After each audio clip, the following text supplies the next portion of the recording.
ሰላም ጤና ይስጥልን። በመላው ዓለም የምትገኙ የተወደዳችሁ የሮሃ ቲቪ ተከታታዮች የግንቦት 7 ቀን 2018 ዓመተ ምህረት የረፋድ ዜናዎችን ይዘንላችሁ ቀርበናል። የአረጋ ከበደን ምክትል አብዱ ሁሴንን አጅቦ ሲንቀሳቀስ የነበረው የአገዛዙ ጦር በፋኖ ተመቷል። ዝርዝር የአውደ ግንባር መረጃዎችን ይዘናል። የአዲስ አበባ ከንቲባ አዳነች አቤቤ በመዲናዋ ዜጎች ጎዳና ላይ የሚወጡበትና የሚራቡበት ምንም ምክንያት የለም ማለታቸው መነጋገሪያ ሆኗል። በመዲናዋ ለማኝ ማየት አልፈልግም ብለዋል። የከንቲባዋን ንግግር አካተናል። አገዛዙ በጦርነት አካላቸው ሲጎድል አውጥቶ የጣላቸው የጦር ጉዳተኞች ድምጻችን ይሰማ ብለው አደባባይ በወጡበት ሰራዊት አሰማርቶ አስደብድቧቸዋል። በስፋት ዳሰነዋል። ኢራን ላይ ያላቸው ትዕግስት እየተሟጠጠ መሆኑን የተናገሩት ዶናልድ ትራምፕ ቻይና ለኢራን መሳሪያ እንደማትሰጥ አረጋግጣልኛለች ብለዋል። አድማጭ ተመልካቾቻችን አብራችሁን ልትቆዩ ከፈቀዳችሁ እነዚህን መረጃዎች በዝርዝር የምናሰማችሁ ይሆናል። የሮሃ ቲቪ ወቅታዊና ሐቀኛ መረጃዎች እንዲደርሷችሁ ቻናሉን ሰብስክራይብ፣ ላይክ እና ሼር በማድረግ አሁኑኑ ቤተሰብ ይሁኑ። የአረጋ ከበደን ምክትል አብዱ ሁሴንን አጅቦ ሲንቀሳቀስ የነበረው የአገዛዙ ጦር በፋኖ ተመታ።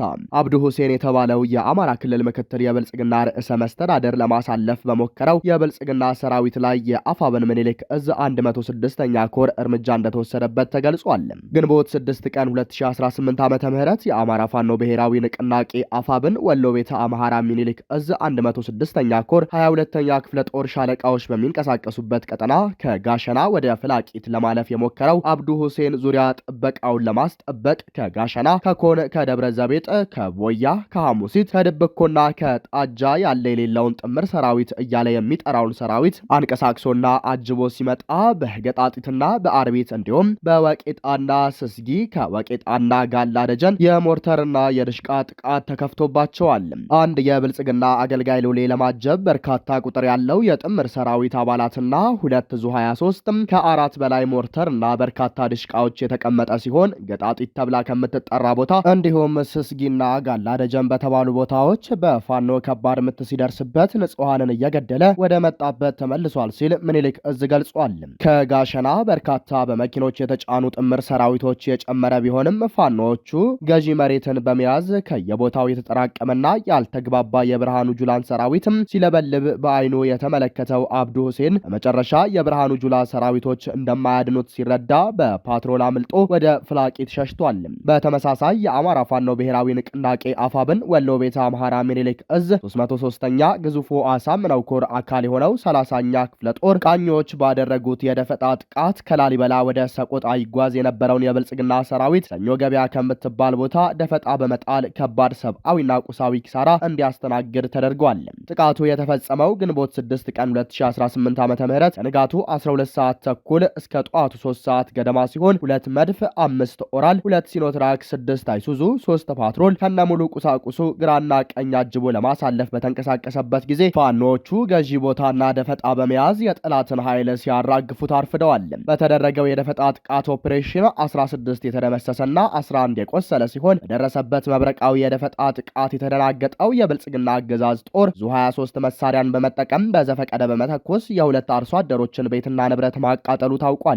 በተያያዘ መረጃ ምኒልክ እዝ 105ኛ ኮር 47ኛ ክፍለ ጦር አትሮንስ ሻለቃ ከአማራ ሳይንት ወይም አጅባር ከተማና ከመሃል ሳይንት ደንሳ ከተማ ከወርቅ ማውጫ ከመሃል ሳይንት ትምህርት ቤት የጠላት ጥምር ጦር ማለትም መከላከያ ሰራዊት፣ አድማ ብተና፣ ሚሊሻና የፖሊስ ኃይሎች ላይ ለወሬ ነጋሪ ሳይተርፍ ሙትና ቁስለኛ አድርገውታል። በዚህ አውደ ውጊያ 45 የአገዛዙ ወታደር ሲደመሰስ 38ቱ ቁስለኛ ሆነዋል። በሌላ በኩል የአገዛዙ ስልጣን ጠባቂ ሰራዊት በሸዋ ጠቅላይ ግዛት መንዝ አውራጃ የመዘዞና የባሽ ህዝብን ለመጨፍጨፍና ለመዝረፍ ከአራት አቅጣጫ መንቀሳቀሱ ተገልጿል። የተንቀሳቀሰውም ከሞላሌ ከተማ ወደ ባሽ፣ ከመሃል ሜዳ ከተማ ወደ ባሽ፣ ከጣርማበር መዘዞ፣ ከደብረ ሲና ከተማ ወደ መዘዞ ነው። ታዲያ አፋብን ሸዋ ጠቅላይ ግዛት አሳምነው እዝ መሐመድ ቢሆነኝ ኮር አስቻለው ደሴ ክፍለ ጦርና በረራ ክፍለ ጦር የተወጣጡ ሻምበሎች በባሽ የመጣውን የጠላት ኃይል በማር ማረፊያ ቁርጥ አምባና ቴሌው አካባቢ ክፉኛ መተው ሙትና ቁስለኛ አድርገውታል። በሌላኛው ግንባር በመዘዙ በኩል ከይስማ መስክ እስከ አሞራው ገብርኤል የገባው ጠላት እንዲሁም ተመቷል። ይህ በእንዲህ እንዳለ በአፋብን ጎንደር ጠቅላይ ግዛት በላይ ዘለቀ እዝ ሜጀር ጀነራሉ ባንታ ባተ ኮር ቀጠና በአራት አቅጣጫ የወረወረው የአገዛዙ ኃይል በትናንትናው ዕለት በአራት አቅጣጫ ሲመታ ውሏል። 3 ድሮኖችን በአንድ ጊዜ አየር ላይ በማሰለፍ በብዙ አቅጣጫ የተንቀሳቀሰው የአገዛዙ ኃይል በደራ ዋንዛዬ፣ አርቢያ ገበያ፣ ጉራምባ፣ ፋርጣ፣ ማህደረ ሰላም፣ እስቴ መካነ ኢየሱስ ከባድ ምት አርፎበታል። መካነ ኢየሱስ ከተማ በአሁኑ ሰዓት በፋኖ እጅ መግባቷም ታውቋል። በዕለቱ ውጊያ አንድ ዙ 23 ከጥቅም ውጪ ሲደረግ ስናይፐር፣ ክላሽና በርካታ ተተኳሽ ተማርኳል። የአዲስ አበባ ከንቲባ አዳነች አቤቤ በመዲናዋ ዜጎች ጎዳና ላይ የሚወጡበትና የሚራቡበት ምንም ምክንያት የለም ማለታቸው መነጋገሪያ ሆኗል። የአዲስ አበባ ከንቲባ ወይዘሮ አዳነች አቤቤ ለፕሮፓጋንዳ የሰሯቸውን ጥቂት አዳራሾችም የምገባ ማዕከል የሚል ስያሜ በመስጠት አረጋውያንን ቀርጸው እያበሏቸው ነው የሚል ቅስቀሳ ሰርተዋል። በህዝብ ሀብትና ንብረት ስልጣናቸውን ተገን አድርገው የተንደላቀቀ ኑሯቸውን እየኖሩ ያሉት አዳነችም በአዲስ አበባ ሰው እንዴት ይራባል? ረሃብ የለም ሲሉ ተደምጠዋል። ሴትየዋ 1000 ሰው እንኳን መመገብ የማይችሉ መጋዘኖችን ገንብተው አንድም የጎዳና ተዳዳሪና ለማኝ በከተማዋ እንዳላይ እዚህ መጥቶ ይብላ ብለዋል። ይህን ያሉትም ክትፎና ጥብስ በካሜራ ቀርጸው እያሳዩም የተመጣጠነ ምግብ መብላት የሚፈልግ እዚህ ይምጣ በሚል ስላቅ ነው። ሆኖም አዳነች አይደለም ጎዳና ላይ ያለውንና ለልመና የወጣውን ህዝብ ቀርቶ እርሳቸው ቢሮ ውስጥ የሚሰሩ ዲግሪና ማስተርስ ያላቸው ከፍተኛ ባለሙያዎች ጭምር ቤተሰቦቻቸው እንደሚቸገሩና እንደሚራቡ ስለሚያውቁ ዘይትና ዱቄት በእርዳታ ሲሰጡ ኖረዋል።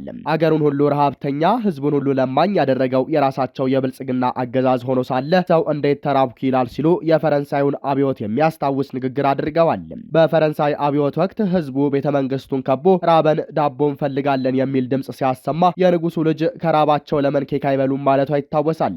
ልጆቻቸውን ብቻ ሳይሆን ዘርማን ዘራቸውን እንደላቀው የሚያኖሩት አዳነችም የአዲስ አበባ ጎዳናዎች ለምን በለማኝና ጎዳና ተዳዳሪ ተሞሉ እያሉ ነው። ጦርነት የሸሹ ከቤታቸው የተፈናቀሉ በማንነታቸው የተሳደዱ ስራቸውን ያጡ ተስፋቸውን የተነጠቁ መሸሸጊያ ያጡ ዜጎችም የመዲናዋን መንገድ ሞልተው የዕለት ጉርሳቸውን ቢለምኑ አዳነች ግን ለምን ይለምናሉ? ረሃብ እኮ የለም የተመጣጠነ ምግብም አቅርብ ያለሁ እያሉ ነው። ከምርቃታቸው በኋላ የምርቃቱ ዕለት የታደሙ አቅመ ደካሞችን እንኳን በአግባቡ እየመገቡ ያልሆኑት እነዚህ ማዕከላትም በ10 አሊያም በመቶ ሺዎች የሚቆጠሩ በመዲናዋ ጎዳናዎች ላይ ያሉ ምንዱባንን ይመግባሉ ማለት አይቻልም። አዳነች ግን ይህንን ያሉት ከተማዋ ላይ የሚለምኑ ሰዎችን በቀጣይነት ገጽታ ያበላሻሉ በሚል የማሳደድ እቅድ ስላላቸው የቅድመ ማሳወቂያ ስራ እየሰሩ በመሆኑ ነው።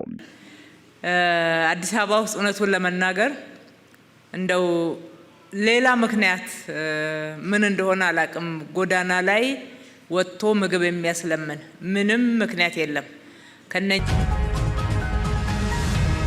አገዛዙ በጦርነት አካላቸው ሲጎድል አውጥቶ የጣላቸው የጦር ጉዳተኞች ድምጻችን ይሰማ ብለው አደባባይ በወጡበት ሰራዊት አሰማርቶ አስደበደባቸው። አገዛዙ ዜጎችን ለስልጣን ማራዘሚያነት እንደ ማገዶ እየተጠቀመ ባለበት በዚህ ወቅትም ከትናንት በስቲያ በደብረ ዘይት ከተማ የአገዛዙ መከላከያ ሰራዊት አባላት ቤተሰቦችና በጦር ጉዳተኞች አማካኝነት የተቀሰቀሰ ተቃውሞ ሰልፍ ከተማዋን አናውጧታል።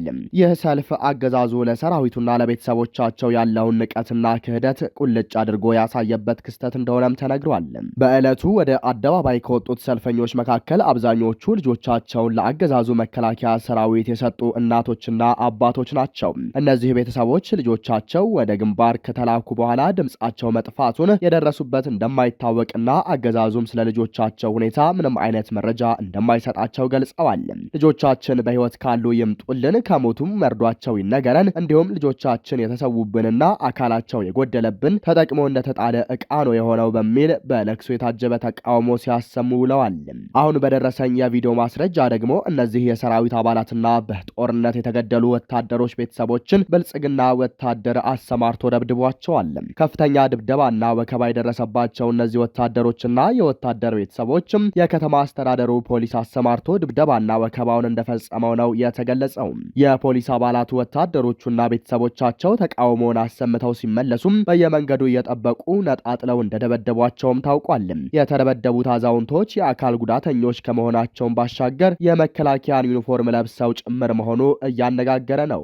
ብልጽግና ስለሚሰራቸው ግፎችና በደሎች ትንሽ ትንፍሽ የሚል ካለ አይደለም እድሜን የአካል ጉዳትንና ዩኒፎርምን አክብሮ ለመተው ይቅርና የምክር ቤት አባል ቢሆንም ወደኋላ እንደማይል ደጋግሞ አሳይቷል።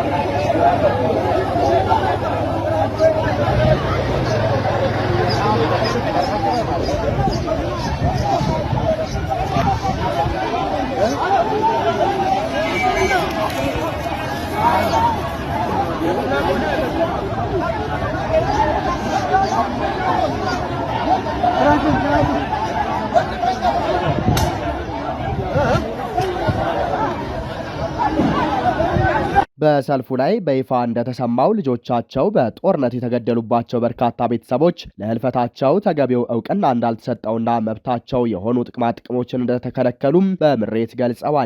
አገዛዙ የሟቾችን ቁጥር ለመደበቅ ሲል ብቻ ቤተሰቦችን መርዶ በመከልከልና ተገቢውን ካሳና ድጋፍ ባለመስጠት የዜጎችን ደም በከንቱ እያፈሰሰ መሆኑ በሰልፈኞቹ ተነግረዋል። ይህ ድርጊት ልጆቻቸው መሞቱን ፋኖ ራሱ ነው ያረዳኝ ስትልም ከአንድ ቀን በፊት በሰልፉ የተገኘች እናት መናገሯን መዘገባችን የሚታወስ ነው። በሰልፉ ላይ በጦርነት ምክንያት በአካል ጉዳት የደረሰባቸውና በአሁኑ ወቅት በአገዛዙ ተረስተው አውጥቶ የጣላቸው የሰራዊት አባላት መገኘታቸው ጉዳዩ ትኩረት ስቧል። በሌላ በኩል ደግሞ በአገዛዙ ቁጥጥር ስር ባለው የጦር ኃይሎች ሆስፒታል ውስጥ በሕክምና ስም ለረጅም ጊዜ ታፍነው የነበሩ በርካታ አካል ጉዳተኛና የአእምሮ ህሙማን የሰራዊት አባላት በመጨረሻም በጭካኔ እንዲረሸኑ መደረጉ ተሰምቷል። ይህም የብልጽግናው አገዛዝ ሌላኛው የጭካኔ ጥግ መሆኑ ታውቋል። ኢራን ላይ ያላቸው ትዕግስት እየተሟጠጠ መሆኑን የተናገሩት ዶናልድ ትራምፕ ቻይና ለኢራን መሳሪያ እንደማትሰጥ አረጋግጣልኛለች አሉ።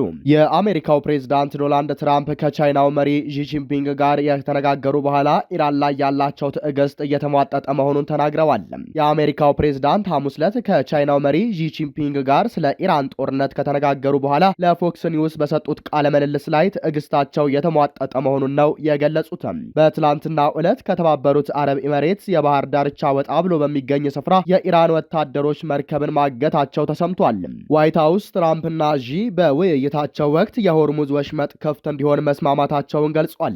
ትራምፕ ከፎክስ ኒውስ ጋር በነበራቸው ቃለ ምልልስ ወቅት ከዚህ በላይ ትዕግስት አይኖረኝም ብለዋል። አክለውም መስማማት አለባቸው ሲሉ ተደምጠዋል። ኢራን ያከማቸችው የበለጸገ ዩራኒየም ከደህንነት አንጻር ያን ያህል አሳሳቢ እንደማይሆን ገልጸው ለህዝብ ግንኙነት ስራ ግን በአሜሪካ ቁጥጥር ስር መሆን እንዳለበት ጠቅሰዋል። ከህዝብ ግንኙነት ስራ በስተቀር አስፈላጊ የሚሆን አይመስለኝም ሲሉ በቃለ ምልልሱ ላይ ተናግረዋል። በእኔ ቁጥጥር ስር ቢኖር የበለጠ ጥሩ ይሰማኛል ሲሉም ገልጸዋል። በሌላ በኩል ትራምፕ ሐሙስ ዕለት ከቻይናዎቻቸው ዢ ጂንፒንግ ጋር በነበራቸው ውይይት ቤጂንግ ለኢራን ጦር መሳሪያ እንደማታቀርብ መናገራቸውን ገልጸዋል። ጦር መሳሪያ እንደማይሰጡ ገልጸውልኛል። ይህ በጣም ትልቅ ንግግር ነው ያሉት ዶናልድ ትራምፕ ቤጂንግ የሆርሙዝ ወሽመጥ ዳግም መከፈቱን እንደምትደግፍ ተናግረዋል። ዶናልድ ትራምፕ ድጋፍ ሲባል ከእኛ ጋር ጦርነት ላይ ይሳተፋሉ ወይንም ሌላ ማለት አይደለም ካሉ በኋላ የጦር መሳሪያ እንደማይሰጡ ነግረውኛል። ይህ ትልቅ ነገር ነው ብለዋል። ትራምፕ በተጨማሪም ዢ ቻይና የሆርሙዝ የባህር ወሽመጥ ዳግም እንዲከፈት እንደምትፈልግ እንደነገሯቸው ገልጸው ምክንያቱም ቤጂንግ ከፍተኛ መጠን ያለው የነዳጅ ዘይት የምትገዛው ከቀጠናው ሀገራት ነው ብለዋል። ብዙ የነዳጅ ዘይታቸውን የሚገዙት ከዚያ ነው። እናም ያንን ማድረጋቸውን መቀጠል ይፈልጋሉ ብለዋል። ትራምፕ አክለውም ዢ የሆርሙዝ ወሽመጥ ክፍት ሆኖ ማየት ይፈልጋል ብለዋል። ፕሬዚዳንት ዢ ከስምምነት ላይ ተደርሶ ማየት ይፈልጋል። በማንኛውም መንገድ መርዳት የምችል ከሆነ ድጋፍ ለማድረግ ዝግጁ ነኝ ብሏል። ያን ያህል የነዳጅ ዘይት የሚገዛ ማንኛውም አካል የሆነ ግንኙነት እንደሚኖረው እርግጥ ነው። ነገር ግን የሆርሙዝ ወሽመጥ ከፍቶ ነው ማየት ይፈልጋል ሲሉ አክለዋል። የቻይና ባለስልጣናት ትራምፕ በሰጡት አስተያየት ዙሪያ እስካሁን ድረስ ያሉት ነገር የለም። የቻይና የውጭ ጉዳይ ሚኒስትር ሁለቱ ፕሬዝዳንቶች ስለተነጋገሩባቸው ጉዳዮች ባወጣው መግለጫ ላይ ኢራንም ሆነች የሆርሙዝ ወሽመጥ አልተጠቀሱም። መግለጫው ሁለቱ መሪዎች በዋና ዋና ዓለም አቀፋዊና ቀጠናዊ ጉዳዮች፣ የመካከለኛው ምስራቅ ሁኔታ፣ የዩክሬን ቀውስና በኮሪያ ባህረ ገብ ዙሪያ ሀሳብ ተለዋውጧል ይላል። ፎክስ ኒውስ ከፕሬዝዳንቱ ጋር ካደረገውና ቀንጭቦ ባስተላለፈው ቃለ ምልልስ ላይ ትራምፕ የቻይናው መሪ ሰፊ የምጣኔ ሀብት ትብብር ከአሜሪካ ጋር ለማድረግ መስማማታቸውን ገልጸዋል።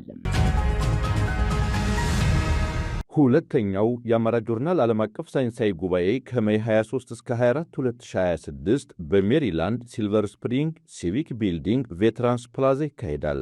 ጉባኤው የአማራውን ጽናትና የመቋቋም አቅም በመፈተሽ የህልውና ትግሉን ግብና ቀጣይ ፖለቲካዊ ሁኔታዎችን ማመላከት በሚል ጭብጥ ይካሄዳል። ይህ ጉባኤ የአማራን ጉዳይ ከህልውና ጥቃት ነባር አቀራረብ በተለየ ጽናትንና የነገውን ፖለቲካዊ ሁኔታ አመላካች በሆነ አቀራረብ መልሶ የመግለጽና የማመላከት አቀራረብ ይከተላል። በመሆኑም በዚህ ዓለም አቀፍ የአማራ ሳይንስ ጉባኤ የመሳተፍ ፍላጎት ያላችሁ በሰሜን አሜሪካ የምትገኙ የአማራ ተወላጆችና ኢትዮጵያውያን በጉባኤው እንድትታደሙ ተጋብዛችኋል። ጉባኤው በአማራው ላይ በሚፈጸሙ መዋቅራዊ በደሎች፣ ታሪካዊና ፖለቲካዊ ገጽታዎች ላይ የብሔር ፌዴራሊዝምና አማራጭ ፖለቲካዊ ስርዓቶች፣ የዲያስፖራ ተሳትፎ፣ የሚዲያና ባህል ንቅናቄዎች፣ በአማራው ላይ የታወጀው ጦርነትና መሰል ከ10 የሚበልጡ ርዕሰ ጉዳዮች ላይ የጥናታዊ ጽሑፍ ናሙናዎች የሚቀርቡበት ነው። ተሳታፊዎች ታሪክን፣ ፖለቲካን፣ ሕግን፣ ወቅታዊ ጥናቶችን፣ አንትሮፖሎጂን፣ ሃይማኖትን፣ ሚዲያን፣ የባህል ጥናቶችንና የሰላም ግንባታን የሚያሳትፍ የእርስ በርስ ጥልቅ ውይይት ያደርጋሉ። ጉባኤው የሚካሄደው የፊታችን ግንቦት ወይም በሜይ 23ና 24 2026 በሜሪላንድ ሲልቨር ስፕሪንግ ሲቪክ ቢልዲንግ ቬተራንስ ፕላዛ ነው። ድጋሚ ለማስታወስ ሳተርዴይ ሜይ 23፣ ሰንዴይ ሜይ 24 ሰዓቱ ከ8 ኤኤም እስከ 6 ፒኤም ሲሆን ጉባኤው በአካል በሚገኙ ተሳታፊዎች የሚካሄድ ይሆናል። አማራ ጆርናል። አድማጭ ተመልካቾቻችን የሰዓቱ የሮሃ ቲቪ ዜናዎች የተከታተላችኋቸውን ይመስሉ ነበር። አብራችሁን ስለነበራቸው ከልብ እናመሰግናለን። ሰላም።